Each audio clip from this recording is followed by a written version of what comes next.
Already at day 9. It's gone by quickly, and I've been here over a week already. Feels very comfortable, and time does go by a little bit quickly. Today I crossed the river, the Seine, and explored a little bit here around Javel, and in particular, a really great park called André Citroën. I assume with a connection to the car and the popular car across France of the Citroën. There was also some great bridges to cross, some views of the Eiffel Tower, of course. It doesn't really get old here. I'm probably not going to take a whole lot of photos of the Eiffel Tower, but I still really appreciate it when it pops up. It is a great reminder of being in Paris, even when I'm exploring a little bit further out as I did today. André Citroën Park is a great mix. It is kind of wild in places and certainly more formal in places. It's a good size. It's quite a decent sized park. And it was just a chance to take in a really beautiful fall day, bright blue sky.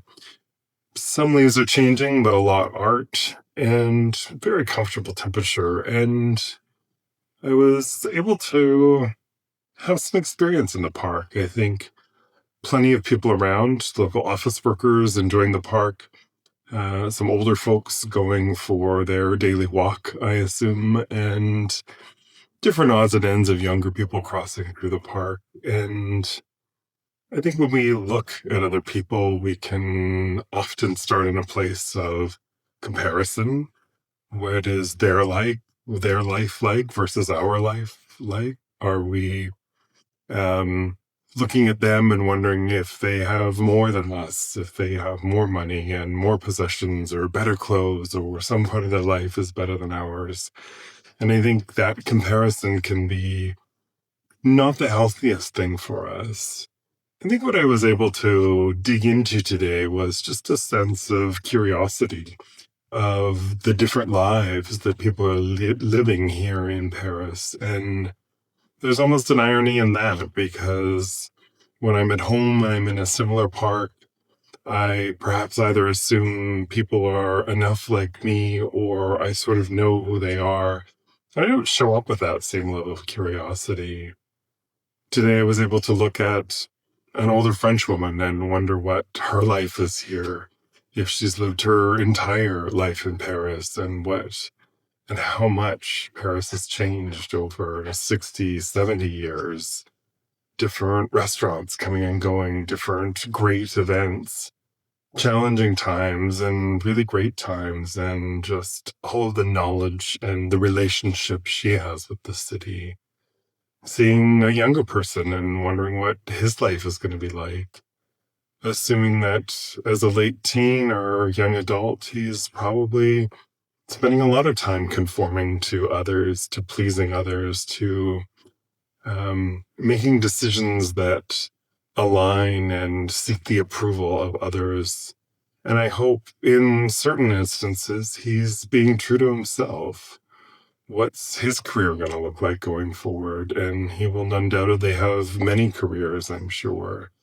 His life will change, and what will life for midlife be like for him? Will it still have so many of the elements that individuals such as ourselves are working through, of understanding and unpacking what our lives to date have meant and what comes next?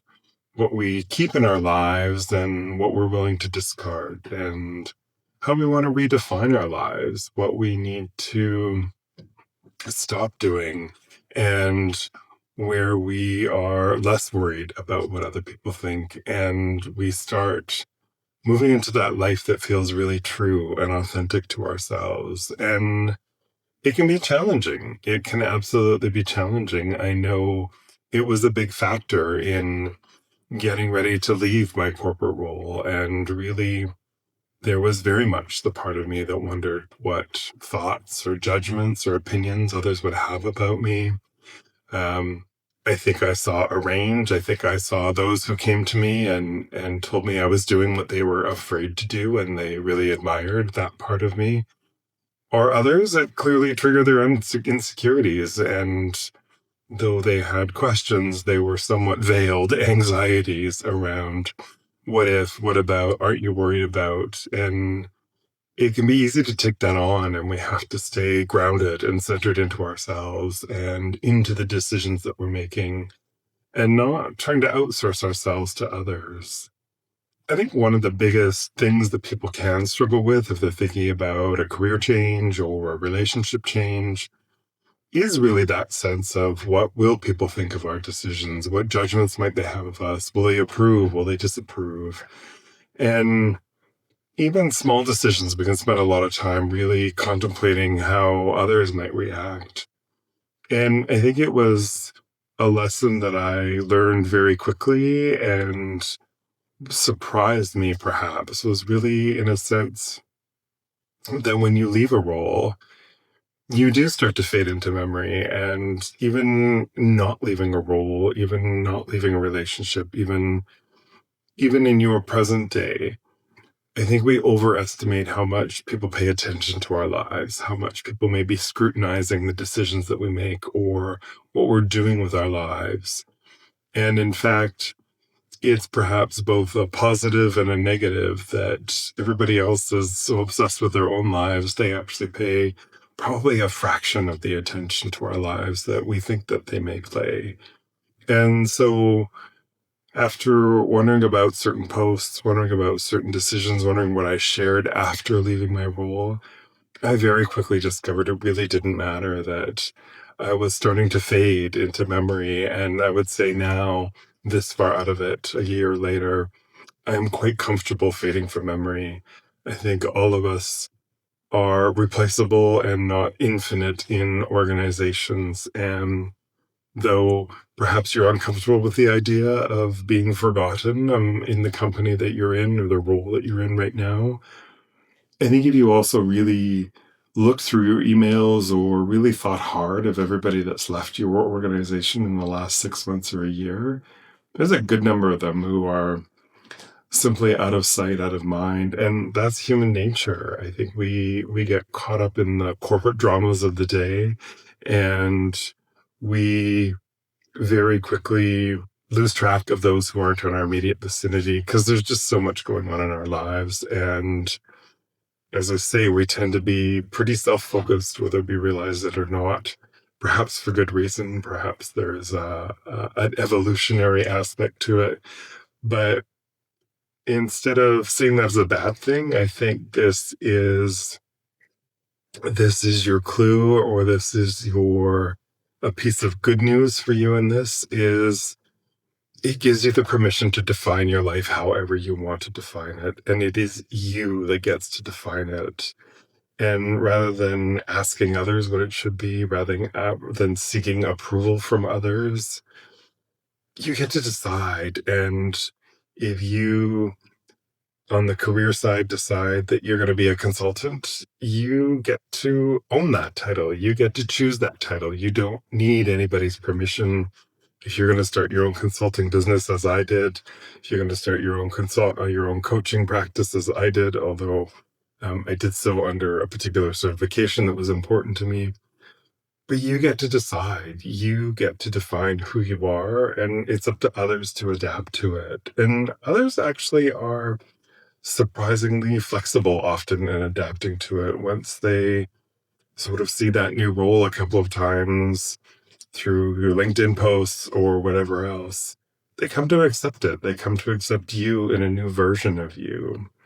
And transitions are always interesting points. I think of the difference, and I have done both, of both growing within an organization where you move from manager to director, executive director, that sort of thing, with the support and the pull of sometimes the leaders above you who want to see your growth, who have seen the potential in you, and you move through that phase of going from one level to another, from having colleagues that now become those individuals that report to you. But I've also had the experience of walking into a new organization with the title already in place and all of the assumptions that come with it, and all of the pieces where there isn't a sense of new role, of growth, of shift, of any of those sorts of pieces. I think both are valuable and both have different aspects to them.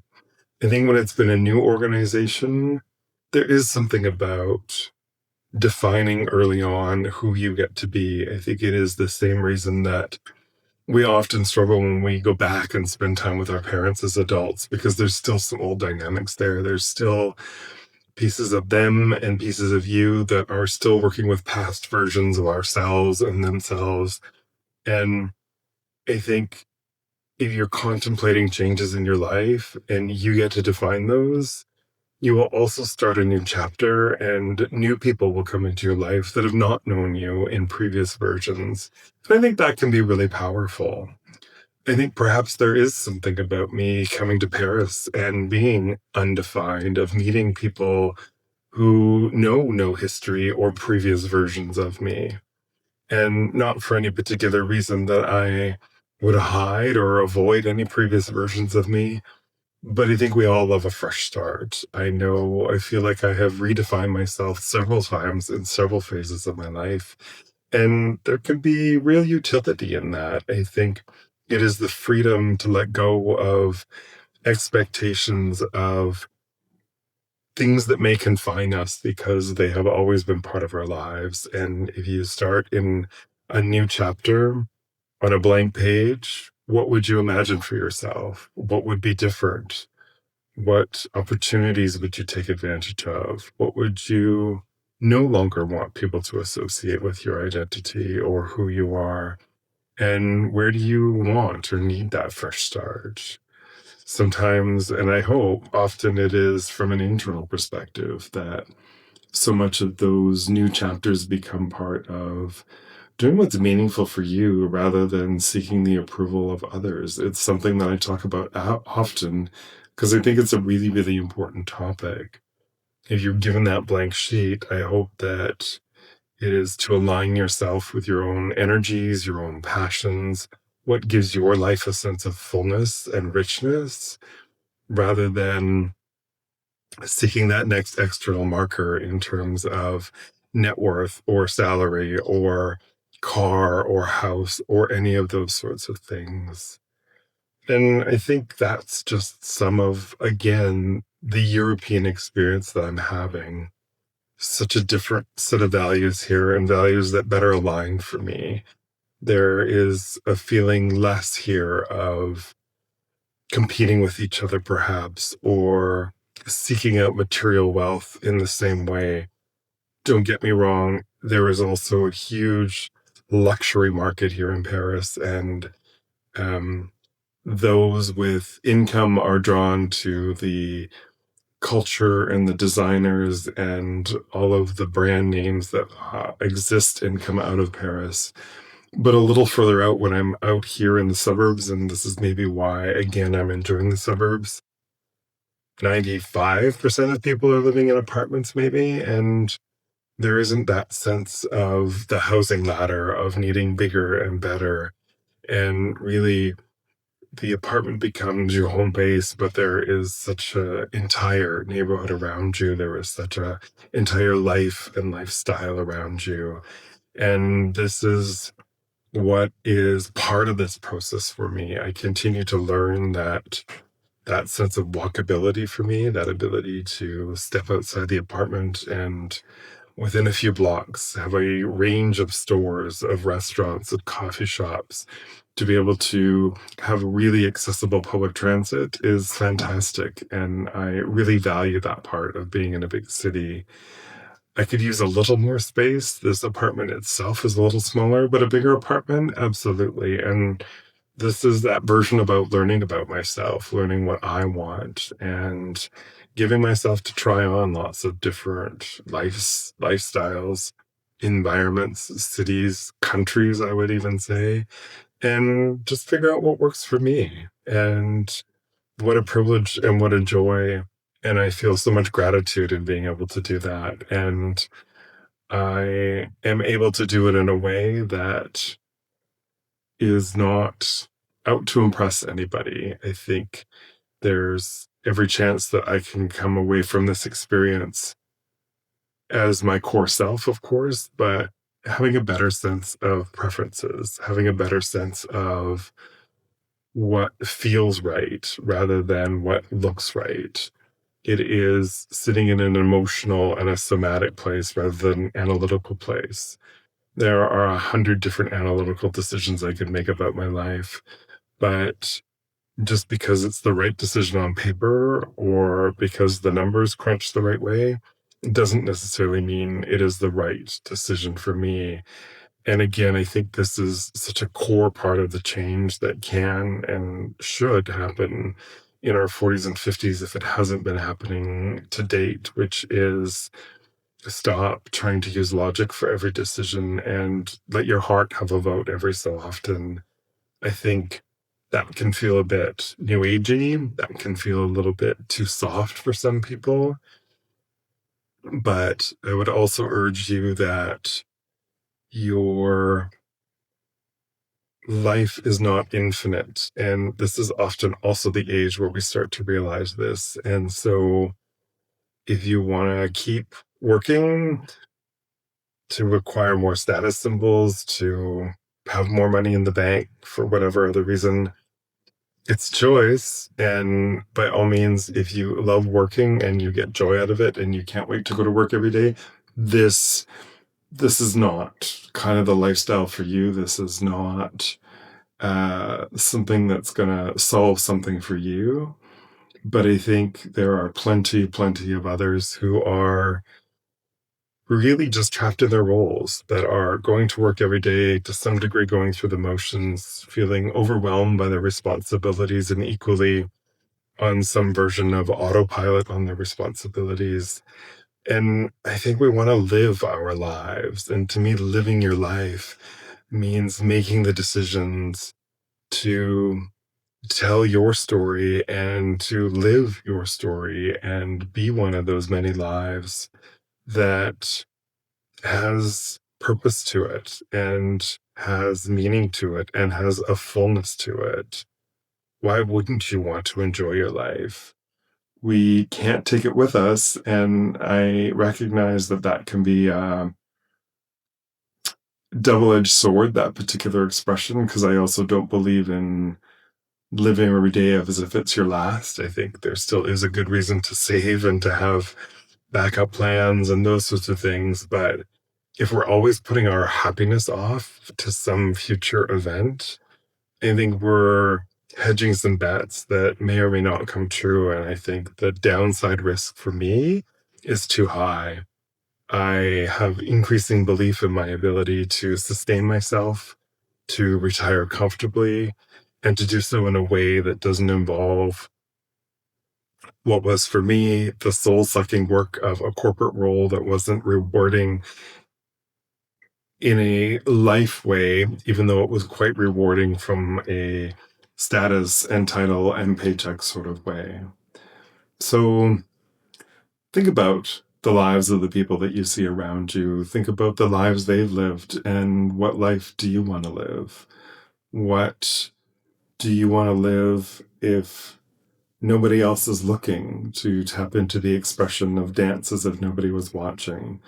What life do you want to live if nobody's watching and you're living a life based on what feels truest for you?